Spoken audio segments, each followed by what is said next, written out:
Então, a recursividade, ela é uma técnica de programação onde você chama a própria função, tá? O que que ocorre por trás, né? O que que ocorre nos bastidores quando a gente chama uma função recursiva? Isso é o que a gente vai ver agora, tá?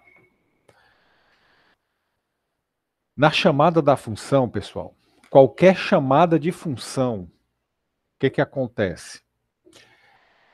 O sistema operacional cria um registro de ativação, tá? O que que é esse registro de ativação? É uma área na memória onde ele guarda algumas informações da função, tá? Para ele poder controlar a execução dela. Isso ocorre com qualquer função. O que é guardado dentro desse registro de ativação?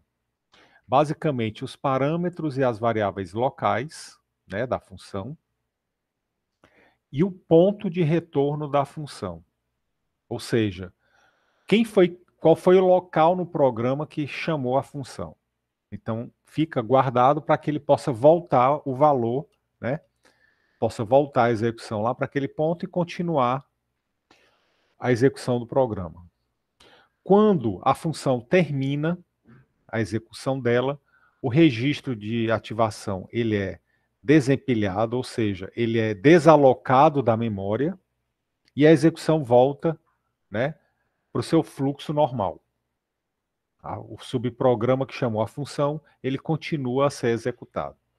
Então, basicamente é isso. Agora, como é que isso vai funcionar? Vou ilustrar aqui para vocês terem uma ideia mais ou menos de como ocorre. Então, imagina que isso daqui é a memória RAM do seu computador, tá? E aí você vai executar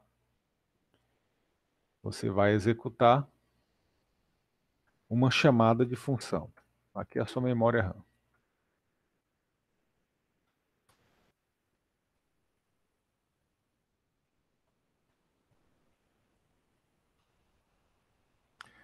O que que acontece?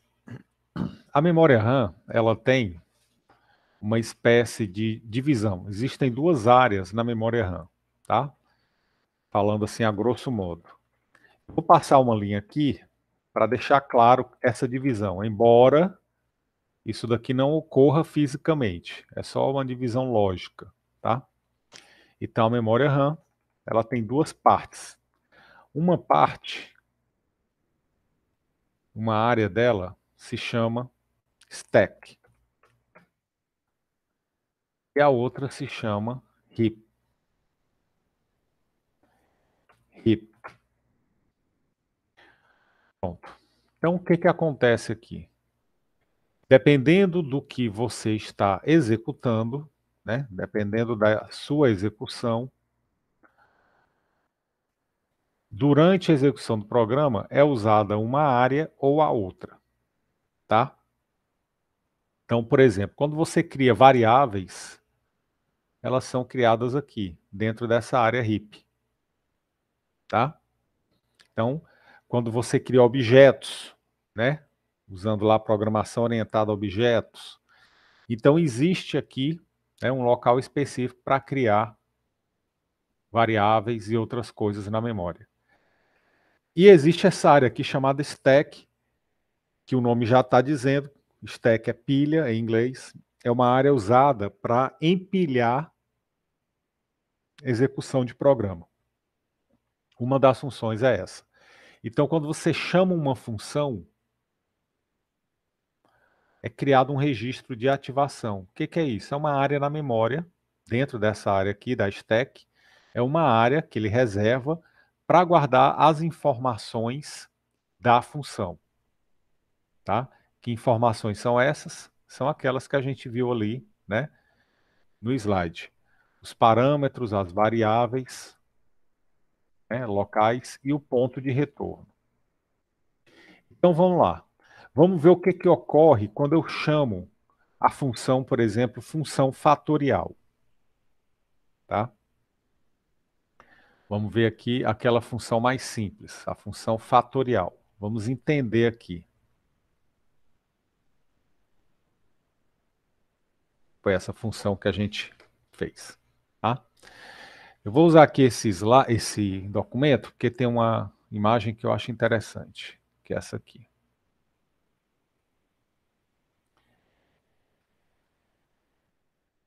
Então, o que que ocorre aqui, ó?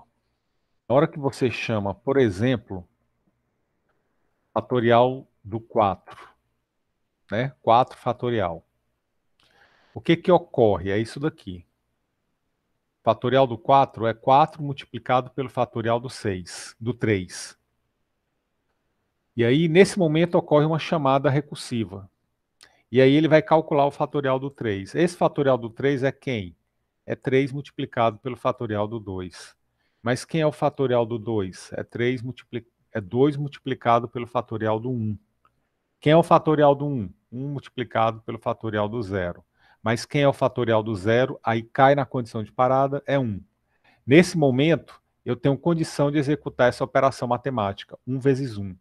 E aí eu vou ter o resultado que é 1. E aí eu consigo executar 2 vezes 1, que dá 2. Executo 3 vezes 2, que dá 6. 4 vezes 6, que dá 24.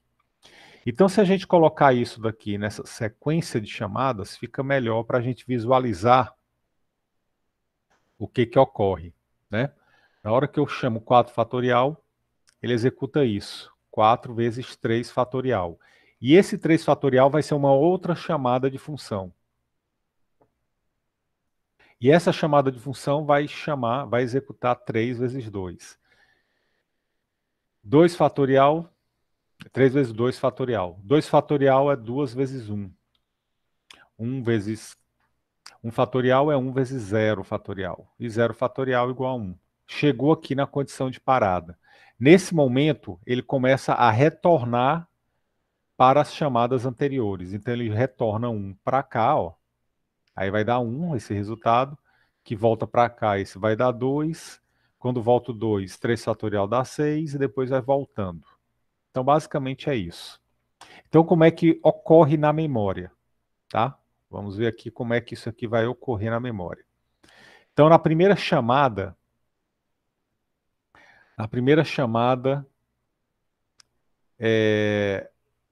da função lá, fatorial, ele vai fazer o quê? Cria o registro de ativação para um n igual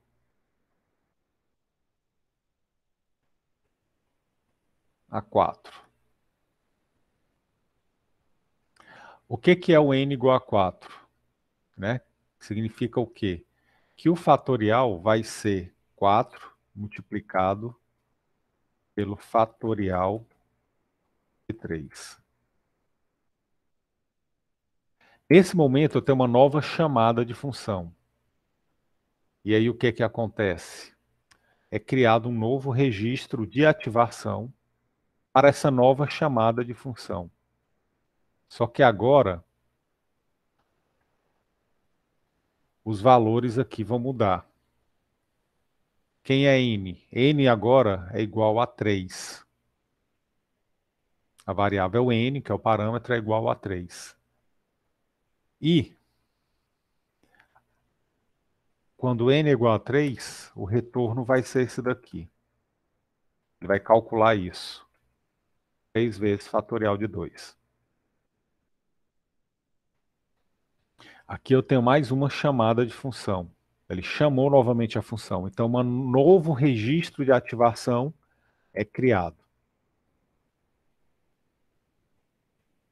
E agora, nessa nova chamada de função, o n é igual a 2. E aí, quando n é igual a 2, ele vai fazer o quê? Ele vai fazer 2 vezes fatorial de 1. Temos aqui uma nova chamada de função. Como eu tenho uma nova chamada, um novo registro de ativação é criado. Só que agora, o n é igual a 1.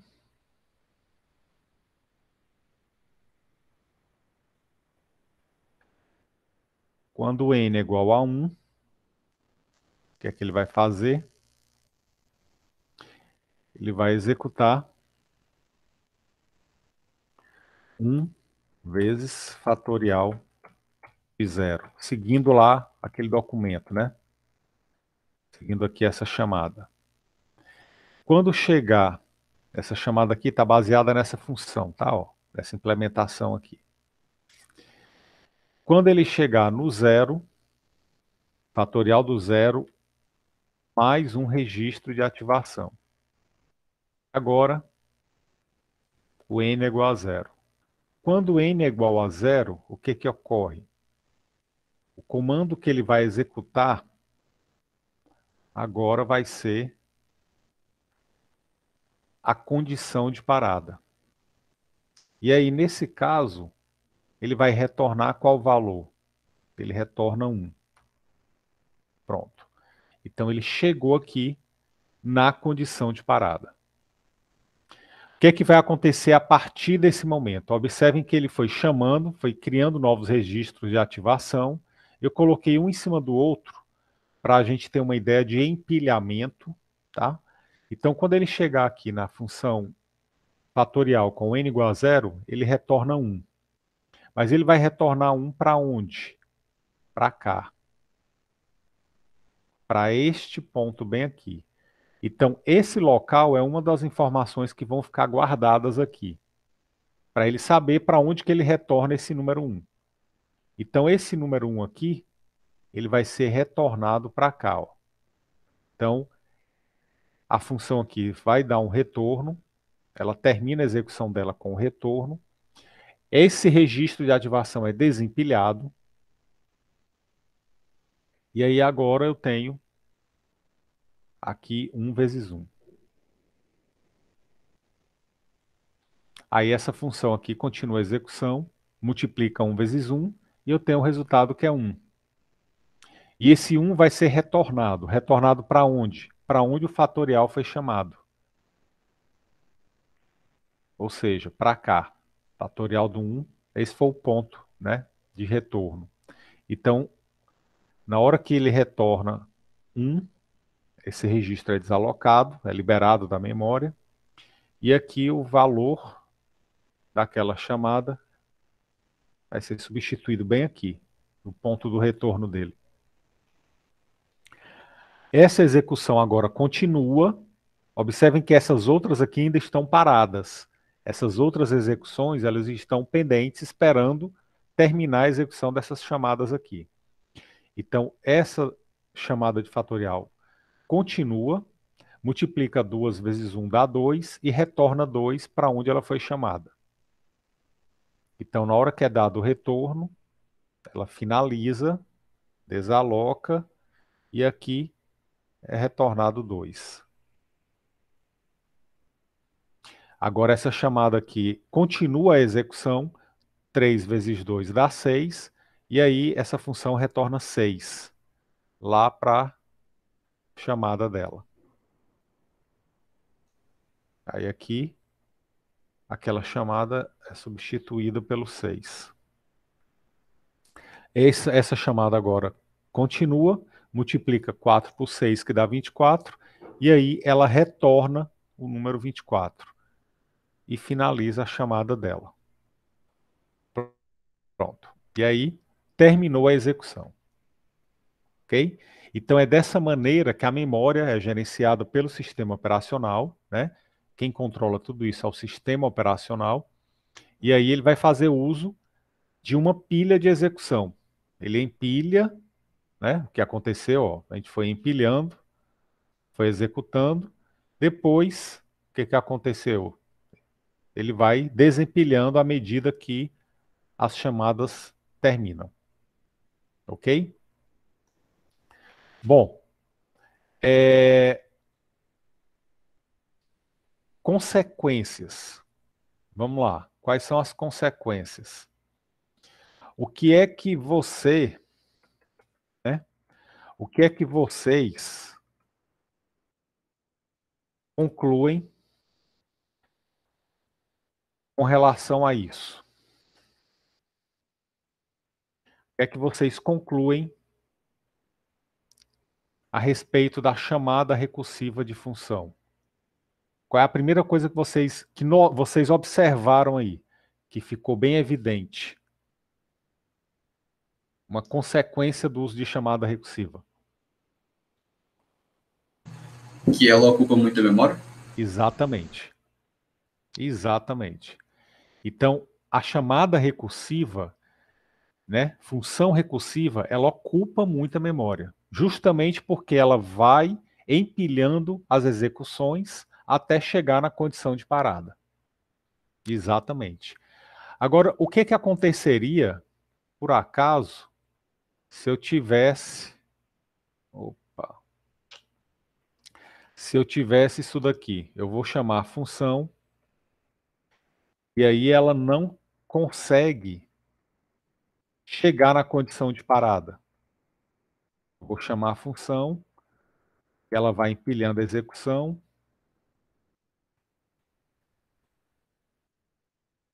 ela vai criando aqui registros de ativação.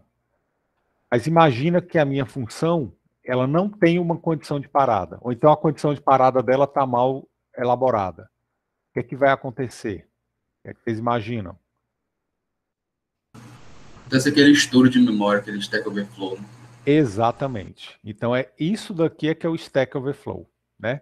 É o estouro da stack. É o estouro, né? É o overflow do stack. É o estouro da área de memória chamada stack, a pilha de execução. Então ele vai ficar chamando indefinidamente a função recursiva até não houver, né? Até não haver mais espaço nela para poder criar um novo registro de ativação. E aí quando chega nessa situação, ele vai dar um erro, né? Conhecido como Stack Overflow, tá? Então, por exemplo, eu vou simular aqui, eu vou comentar aqui as condições de parada, só para mostrar de novo esse erro. Vou usar aqui o Fibonacci mesmo.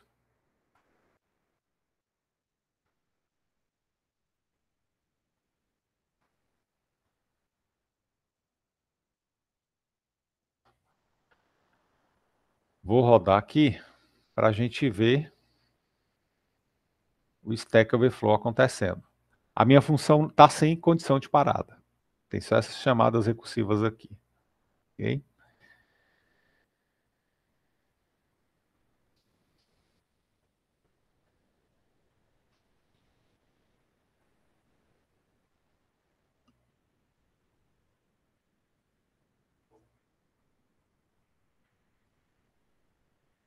Opa.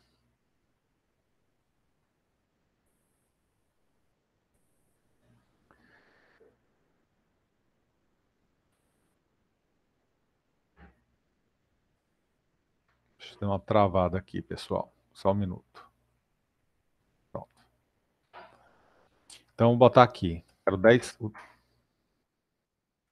termos. Então, o que aconteceu aqui? Ele chamou, ele executa a minha função normalmente, tá? Ele executa, chama, né? Faz a chamada recursiva, enquanto houver memória, tudo bem. Só que quando ele chega nesse ponto, que a stack está cheia, o que é que acontece? Ele começa a dar esse erro de Stack Overflow. Então, cada linha dessa daqui, ó, cada coisa dessa daqui foi uma tentativa de alocar um registro de ativação. Ele dá o erro justamente aqui. Então ele foi tentando, tentou.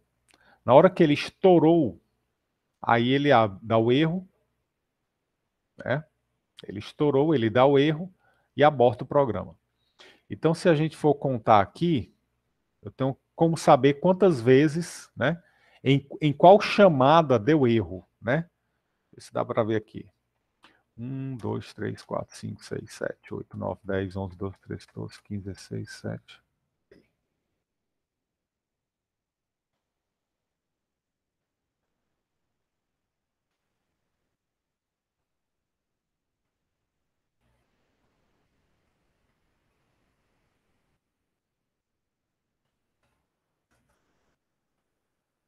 curiosidade. Tá aqui. Ele chamou 1024, né? Conseguiu chamar ainda. Eu tinha memória aqui para chamar tudo isso. Chegou na 1024, na chamada número 1024, já não tinha mais espaço. Aí ele deu erro e aí saiu, né? Dando erro nas chamadas anteriores. Então, cada linha dessa daqui foi uma chamada que ficou em aberto, aguardando o retorno. Na hora que deu erro, ele saiu empilhando aqui os erros. Então, foram 1024 chamadas. Ok? Então, a recursividade, vocês estão vendo que ela é consumidora de memória. Ok? Bom, vamos agora fazer um pequeno estudo aqui, uma pequena análise, né, da conclusão que vocês chegaram aí. O que acontece?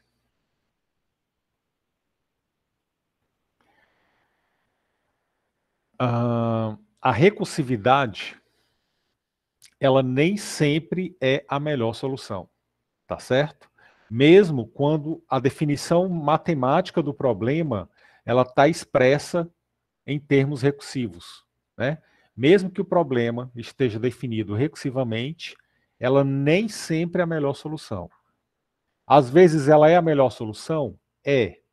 Mesmo com esse consumo de memória? Sim, tá? Você consegue ter um algoritmo mais rápido, mesmo com a recursividade.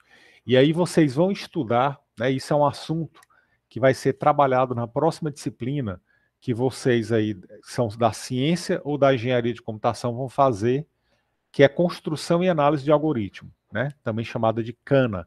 Nessa disciplina vocês vão estudar, né, vão analisar o desempenho dos algoritmos, né, a complexidade dos algoritmos. E aí vocês vão ver isso daí, tá? Então a recursividade ela nem sempre é a melhor solução. Um exemplo em que ela definitivamente ela não é boa é na série de Fibonacci. Definitivamente, série de Fibonacci recursivo é um desastre em termos de performance, né, de complexidade. Por quê? Olha só. Por que ela é ineficiente? Porque os termos o n-1 e o n-2, eles são computados independentemente e repetidas vezes, tá? Como assim? Como assim? Então, temos aqui esse Fibonacci. Não. Cadê? Tá aqui. Tá aqui o algoritmo do Fibonacci. Vamos só ver aqui como é que ficaria, por exemplo, ó, o diagrama de execução para calcular o Fib da posição 5, ou seja, o quinto termo da série de Fibonacci. Para eu calcular o quinto termo, eu preciso do cálculo do terceiro e do quarto. Então, ele vai calcular o terceiro termo. Para calcular o terceiro termo, ele chama Fib de 1 e Fib de 2. Para calcular o Fib de 2, ele chama Fib de 0, Fib de 1. Então, ele tem essa execução aqui. Quando ele termina de calcular o Fib do 3, ele vai calcular o Fib do 4. E aí vai calcular tudo isso daqui de novo. Aí observem o seguinte, quando eu calculo o Fib do 4, eu preciso do Fib do 3. Mas, professor, já tinha sido calculado ali? Já, mas foi mesmo que nada. Por quê? Porque essa chamada aqui do Fib do 3 foi só para ter o valor do terceiro termo, para poder somar com o valor desse quarto termo. Toda essa execução aqui, depois que terminou a execução do Fib do 3, toda a pilha de execução ela foi desalocada da memória, né? Como a gente viu aqui, é feita a desalocação. Então, ele perde a memória, digamos assim, do que ocorreu. Então, quando eu chego aqui e calculo o Fib do 3, ele vai fazer tudo novamente. Tá? E aqui também, ó, fib do 2. Observa que eu já tinha calculado o fib do 2 aqui. Vou calcular de novo. Quando ele terminar de calcular aqui o fib do 2, que ele for calcular o fib do 3, ele vai chamar de novo o fib do 2. Então, ela é muito ineficiente, porque ela faz muitas chamadas recursivas, né? Inclusive, ele faz 2 chamadas recursivas, como a gente viu aqui, ó. Para calcular um termo, eu faço uma chamada. Quando essa chamada termina e tem um valor, aí é que ele vai calcular essa outra. Aí, quando essa termina e tem um valor, é que ele vai fazer a soma. Então, tem 2 chamadas recursivas e uma não aproveita o que a outra já fez. Então, realmente, a série de Fibonacci usando função recursiva, ela é ineficiente, muito ineficiente, tá? Aí aqui algumas... Isso aqui vocês vão ver na próxima disciplina só, não vale a pena falar aqui não. O importante é que vocês enxerguem o quanto, né, que neste caso ela é ineficiente, ok? Mas então, quando é que ela é útil? Aí vem a pergunta. Quando é que é útil usar a recursividade? Bom, quando você tiver um problema cuja implementação ela é iterativa, ou seja, você tem uma repetição, um loop, e essa implementação é muito complexa, e você usa uma estrutura de dados chamada pilha, tá? Para você fazer empilhamento de valores, que a gente vai estudar isso aqui. Quando você tem essa condição, é sinal de que a recursividade ela é uma ótima solução para você. Aí, nesses casos, a recursividade ela é excelente. Por exemplo, algoritmos que usam a técnica dividir para conquistar, que eu falei rapidamente na aula passada, né? Um exemplo é o Quicksort, que é um algoritmo de ordenação. Nesse caso aqui, na técnica usada para construir esse algoritmo, a recursividade ela é fundamental. E esse algoritmo ele tem um desempenho melhor do que vários algoritmos que são iterativos, tá?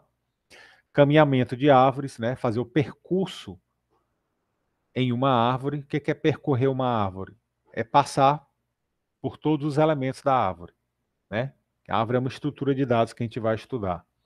Busca exaustiva, né? Fazer uma busca exaustiva em estruturas de dados. Também a recursividade ela é muito útil. Então, nem sempre, né, ela é uma boa solução, mas quando ela é uma boa solução, ela é para valer, tá? Ela realmente é para valer. Aí vem a pergunta, professor, mas então quando é que eu vou, né, saber isso, né? Quando é que eu não vou estar fazendo um mau negócio usando recursividade? Você vai precisar analisar o contexto, tá? Por isso que tem essa próxima disciplina, construção e análise de algoritmo. Você tem que analisar o contexto onde teu algoritmo vai rodar, ok? Qual é o tipo de dispositivo que vai executar? É um dispositivo móvel embarcado? É um servidor mega ultra potente, né? Então tudo isso vai levar em conta, tá? Você tem restrição de tempo, né? Vai ter que calcular, executar no tempo mais rápido possível ou não. Então todas essas questões são levantadas para você poder fazer o melhor projeto de algoritmo aí possível, tá certo? Bom, então, o que é que a gente vai fazer agora? Agora que vocês já conhecem, né, já estão um pouco mais íntimos aí da recursividade, a gente vai fazer aqui alguns exercícios, ok? Vocês já não só conhecem o conceito, mas sabem o que ocorre por trás, né? Sabem aí o que ocorre nos bastidores. Então a gente vai começar a praticar. Ok, então vamos lá. Implementar uma função recursiva para calcular o valor de 2 elevado a n. Vamos fazer esse exercício aqui, né? Como é que vocês implementariam uma função recursiva para calcular 2 elevado a n? Ok? Então o que eu quero calcular aqui 2 elevado a n, o que é que seria? Matematicamente, a gente sabe que 2 elevado a n significa que é o 2 multiplicado por ele n vezes.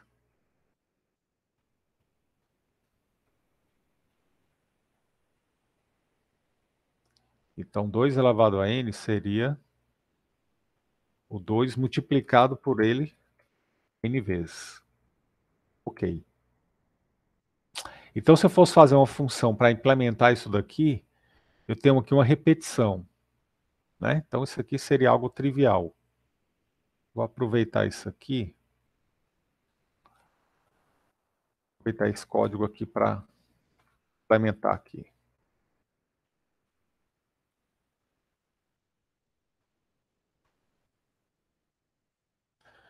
Vou chamar a função de 2 elevado a 2 elevado a n. Como é que a gente faria isso daqui? Iterativamente, né? Seria bem tranquilo. Vocês saberiam implementar isso aqui rapidamente, já que a gente tem um conceito da repetição aqui.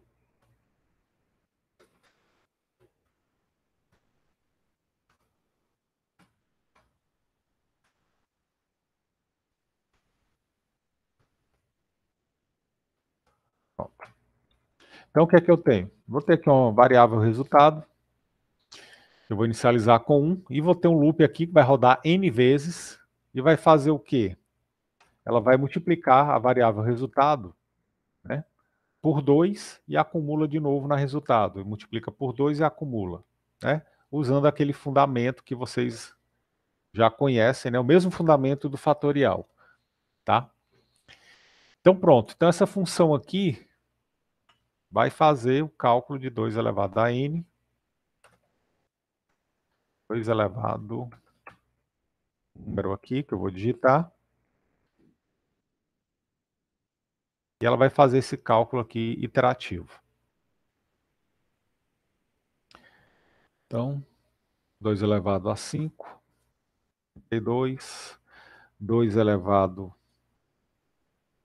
a 2, 4, beleza, está funcionando. Vou botar só números positivos, 2 elevado a 1 é 2, e o 2 elevado a 0 dá 1. Beleza. Ok. Aí agora vem o desafio. Como é que eu escrevo essa função aqui, né? Como é que eu calculo isso daqui usando uma função recursiva? Como é que eu transformo isso daqui numa função recursiva? Bom, o primeiro passo é reescrever o problema usando a recursividade. Como é que eu faço isso? É você colocar a definição que você quer implementar embutida na própria definição. É reescrever a definição usando ela mesma. Como é que a gente faria isso daqui? Bom, se a gente olhar para essa multiplicação, eu posso enxergá-la ela dessa maneira. Isso aqui é 2 multiplicado. E quem é isso daqui? Isso aqui é o 2 multiplicado por ele, n menos 1 vezes.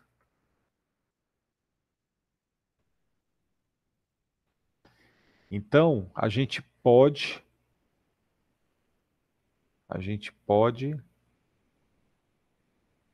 reescrever isso daqui da seguinte maneira. Isso daqui é igual a 2 multiplicado por 2 elevado a n menos 1. Então, o que que aconteceu? Eu reescrevi a potência de 2 usando a própria potência de 2. O 2 elevado a alguma coisa. Tá? Então, 2 elevado a n é 2 multiplicado por 2 elevado a n menos 1. Com isso daqui, eu já tenho condição de implementar a função recursiva, porque a minha definição aqui está usando ela própria. Como é que ficaria aqui?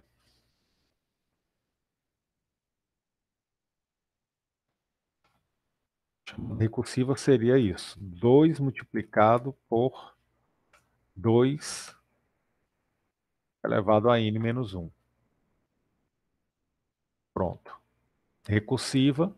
Falta agora só o critério de parada, a condição de parada. Bom, a condição de parada aqui que a gente pode colocar seria o quê? Seria 2 elevado a 0 igual a 1. Qualquer número elevado a 0 dá 1. Então, vou usar isso daqui como condição de parada. Então, se o n é igual a 0, minha função retorna 1. Senão, ela vai retornar isso daqui. Pronto. A minha função agora está recursiva, porque ela chama ela própria. Vamos rodar.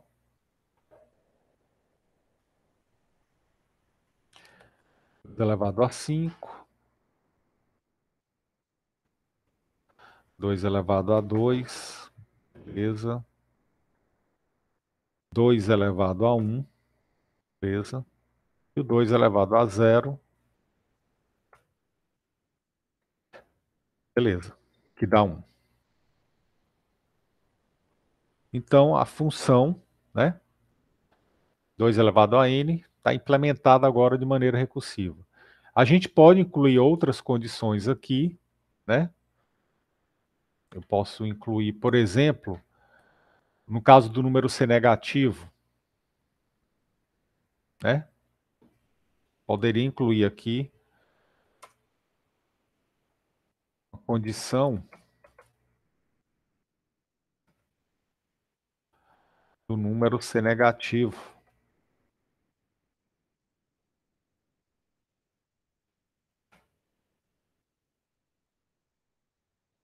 O que ela retornaria? Ela retornaria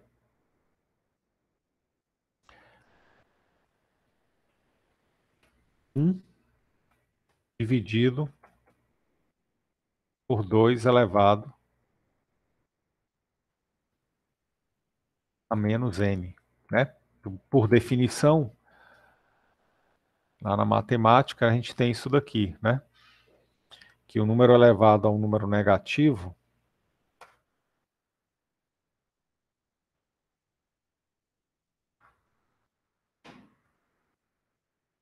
igual a 1 sobre 2 elevado a n.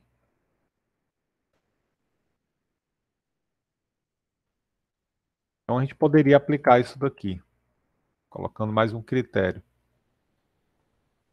Aí, como n aqui é negativo, se eu elevar menos n, esse menos n fica positivo, né? Obviamente que aqui eu precisaria deixar como double, já que eu vou ter 1 dividido por um número, vai dar um número aqui quebrado, tá?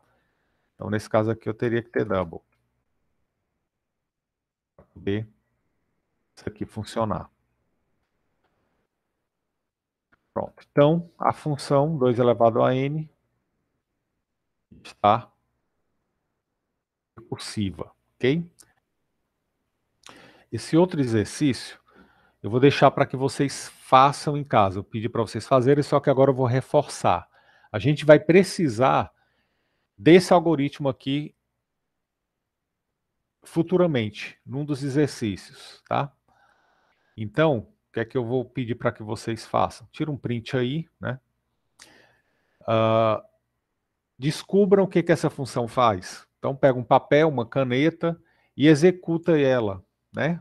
Bota 2 valores para A e B e vai fazendo no papel e vê qual é o número que gera. Ou então implementa essa função e bota para rodar. E tenta descobrir o que é que ela está fazendo, tá? Próxima aula eu vou falar sobre ela. ok? Quem baixou aqui o slide, esse slide aqui, não dá uma olhada ainda. A resposta está no próximo slide, o slide 20, tá? Então não dá uma olhada ainda não. Faz primeiro, depois você olha aqui a resposta, ok? Então vou deixar isso aqui para vocês fazerem em casa. Ok. Então vou finalizar por aqui, tá? Grande abraço a todos, fiquem com Deus, bom final de semana e até segunda-feira. Valeu, hein? Tchau, tchau. Professor.